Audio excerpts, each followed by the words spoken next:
Power Rangers Turbo, unfortunately, would lose their powers because the power chamber would completely destroy. That would eventually lead to the Power Rangers Turbo being shut down to the point. Basically, the 4 newbies who were new to the Turbo series would eventually have to go into space. That would form the Power Rangers in space. Yes, the Power Rangers in space would take over the fray of Power Rangers, which would eventually introduce a character known as Andros as the Red Ranger. Yes, he was the guy who would represent the Power Rangers being the new leader Power Rangers going forward. And eventually we would have the 4 previous, the previous Red Ranger be the Blue Ranger, TJ that is, and then we would have, so yes, you would have TJ who would now represent as the Blue Ranger. We would have obviously the Pink Ranger remain as the Pink Ranger. Then we would have the Yellow Ranger represent the Yellow Ranger, and then of course the Green Ranger would now become the Black Ranger for the Power Rangers in space. And then we would also have a Quantum Ranger or Silver Ranger who would be Zack, who would be brought back to life because we would find out that he was essentially kept in a cocoon for some time until eventually Andros would eventually waken him and make him join the team because they needed an extra Ranger to join. So that was cool. And by the way, Power Rangers in Space Megazord, which is the spaceship, I actually brought that spaceship. I had that for years, that spaceship. I loved that spaceship so much. I kept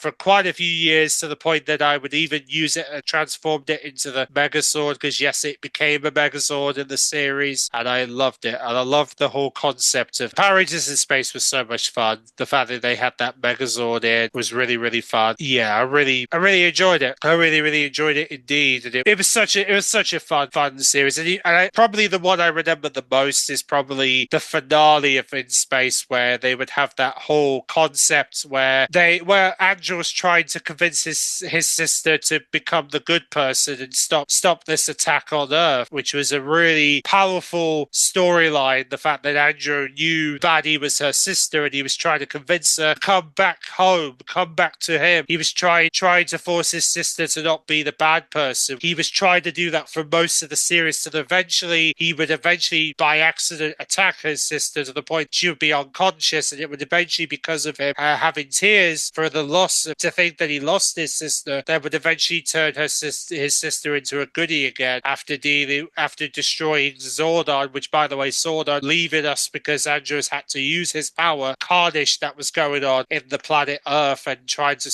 help save other Power Rangers who were literally struggling in the battle against all the different forces that were attacking. But honestly, it was an incredible, very powerful story that ended the whole space Power Rangers in Space on a high, and it was such an emotional way to end the series to have, and especially because of that relationship between Andros and the Yellow Ranger, the fact that this sort of romance going on during the series, which was pretty much was the first, I guess you could say, the second time we would have a romance Power Rangers series. I thought that was very powerful to see that Power Rangers indeed, and yeah, it was a very, very powerful moment to see the Yellow Ranger and the Red Ranger come together and form this sort of romance, because the Yellow Ranger had this crush on Andros throughout the series, and it culminated with them being together at the end. Even though Andros was originally going to leave her behind on Earth, he let her join him. He decided to join her. So yeah, Power Rangers in Space, a whole lot of fun, lots of fun moments in that series for sure. Their storytelling was just spot on, honestly, really, really spot on. Now, of course, this would eventually lead to a whole new generation of Power Rangers because of the ending of Power Rangers in Space, this would eventually open the door to some bees to come into the Power Rangers force, which would Power Rangers Lost Galaxy, that would eventually introduce us to some new heroes into the fray. For instance, he just so happens that he actually was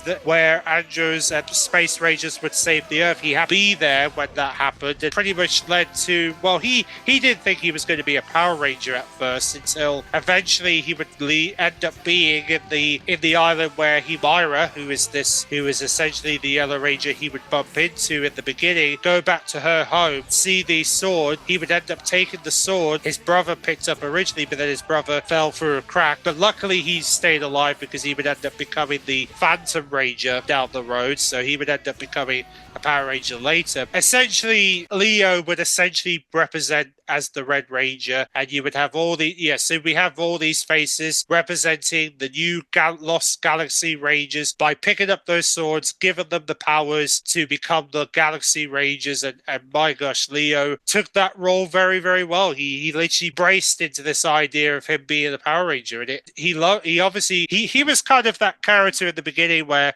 he just wanted to be a part of stuff, right? He wanted to be involved, but his brother kept saying, no, you can't do this. And then eventually he ends up getting the Lost Galaxy powers, and he ends up becoming basically important to something. He would be chosen to protect the Earth as a Power Ranger. Basically made him, he embraced it. He embraced the fact that he was important to a lot of people, to Marengo, which is the home that they were protecting the most. But obviously they would go to different galaxies at the same time because they're the Galaxy Rangers, so they had the opportunity to go to different, and they had their own different types of Megazords, including their main one, and they would have all these different Megazord combinations that would, different animal Megazords that would come in between, so that was really cool. I actually got all the action figures of all the Power Rangers at the time, even the Phantom Ranger as well. I got all the Power Ranger action when they first came out of the Galaxy Rangers, and I actually collected them. I collected all the action figures of the Galaxy Rangers, kept them for quite a few years until kind of stopped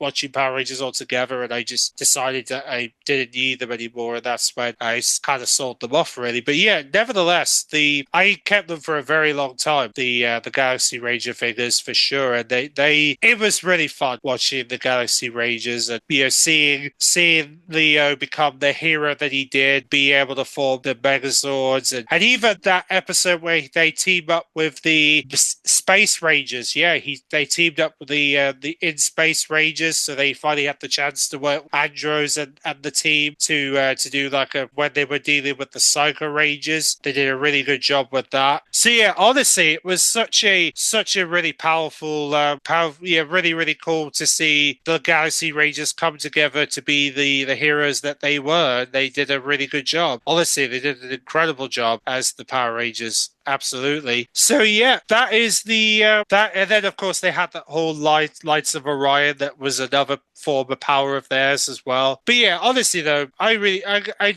enjoyed Galaxy. I mean, I watched a couple when I grew up, but I enjoyed some of the episodes I did see, even the time when they teamed up with the In Space Rangers. It was really, really fun. All right, so Lost Galaxy would then transport into another set of heroes who were referred to as Lightspeed Rescue. Of course, the Lightspeed Rescue team would essentially take over the Galaxy Rangers, and obviously this series of Power Rangers were essentially built on the idea of becoming, I guess you could say, would rescue people from fires and stuff, because obviously one of the characters is a firefighter, and one of the characters likes diving with dolphins. The one likes to climb on the mountains. One is one who likes to fly jets, and then you have a nurse as a Power Ranger as well. And then eventually we would come across the Titanium Ranger, who happens to be brother of the character Diane. Diane being the Pink Ranger, has her brother Ryan, who essentially would join the Power Rangers later, even though originally we all thought he was the bad guy, but he just so happens to be good guy, as we find out that he had this sort of dragon on his back that was trying to hurt him, but luckily he dealt with that and he was able to join them properly in the defense against evil, which is what he was able to do once he dealt with that snake. So yes, that was really cool that we got to see Diane's brother become a part of the team from time to time for a bit. For the most part, it was mostly the main characters who were main force of the ones that started it all were the ones that took over the Lightspeed, and they were responsible for defeating the first major boss. But this was something that Lightspeed Rescue did for the first ever time, because, and I'll explain it here. So essentially, for the first time ever, and I actually collected the Zords, the sword figures. I actually collected them. I collected both of them. Did get them at the time, and I'm very, very proud for getting them. I even got the figures as well, the characters, even the Titanium Ranger. But like I said, for the first ever time, they did something that that was never done before. They essentially killed one of the major bad in Lightspeed Rescue, and we all thought it was the end of the series. Turns out they did this trick, this plot twist, where the powers of the fallen leader go to his son, Edward, who is,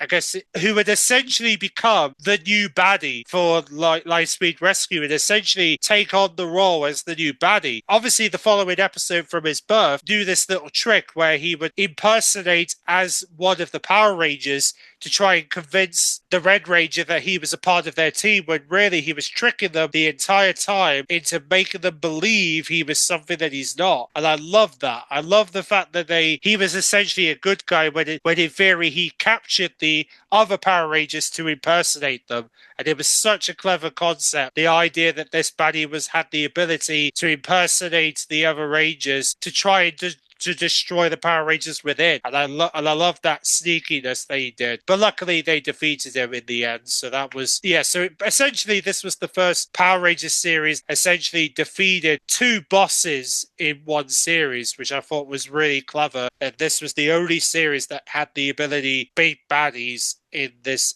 series alone. And also they teamed up with the Lost Galaxy Rangers as well, defeating their long-term boss as well, which was really cool. Their long-term enemy, they finally defeated that with them, so that was really cool. They did have a video game, which I think I remember picking up on GameCube. I think I picked up the video game. I'm pretty sure I need to recall. I think I did play it. But anyway, moving forward, we would go to the next Power Rangers evolution, which would be Time Force. Yes, the Time Force Power Rangers would essentially be the next evolution of Power Rangers, which would essentially introduce this whole concept of time travel. This is essentially the Power Rangers that would introduce the whole concept of time travel. And to basically explain the opening, essentially we would have the Pink Ranger, who essentially was going to get married to the Red Ranger in the future, Alex, who just so happens to look very similar to West in the present day. But essentially, Alex was essentially, I guess you could say, a parallel version of West. She was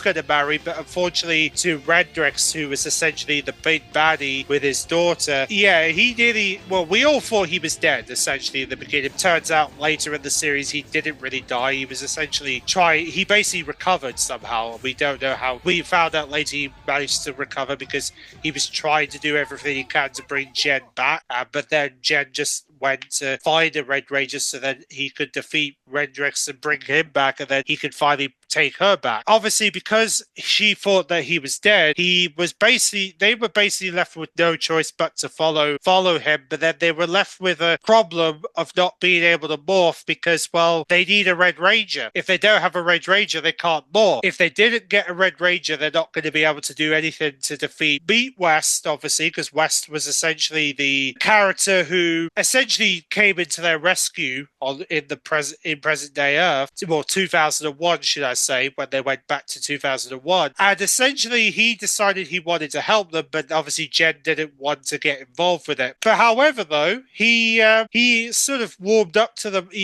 She warmed up to him to the point where he gave him the opportunity to become the Red Ranger, and he would have to earn that trust over time. But eventually, he did, and he would become the Red Ranger that would help the others be able to morph and have the powers to become the Power Rangers, which is the Power Rangers Time Force, which is essentially video game for Time Force, was essentially the telling of the opening of Time Force, where we would see Alex's death and eventually tell the story of how the other Power Rangers would eventually beat West, and West would become part of the Time Force Power Rangers legacy, which is what that whole video game was essentially. That's kind of my sort of talk about Time Force, and then eventually we now come to the final Power Rangers series I saw. Yes, Wild Force was essentially the final Power Rangers series that I would see. Wild Beast as their Megazord, which is essentially what they did, and I actually brought the Megazord of Wild Force because those Megazords actually came out pretty quickly when the series started. They would eventually, the Megazord available relatively quickly in stores, and I was able to get them as soon as they started, but I didn't get the others, unfortunately. I missed out on the other Megazord combinations that they had, but it was really cool that I managed to get some of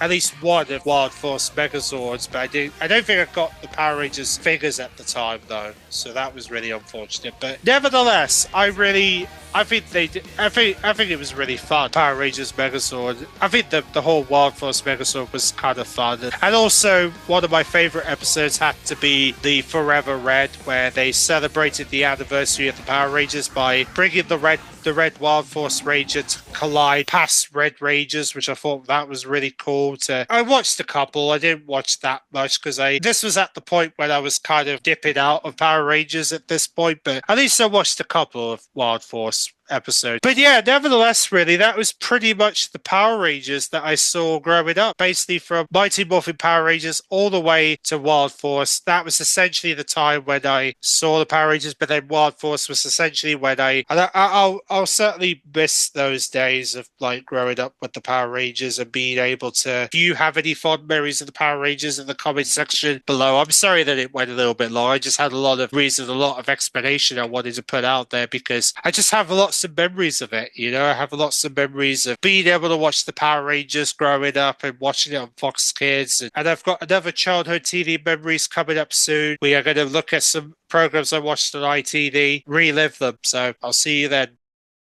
Go, go, Power Rangers!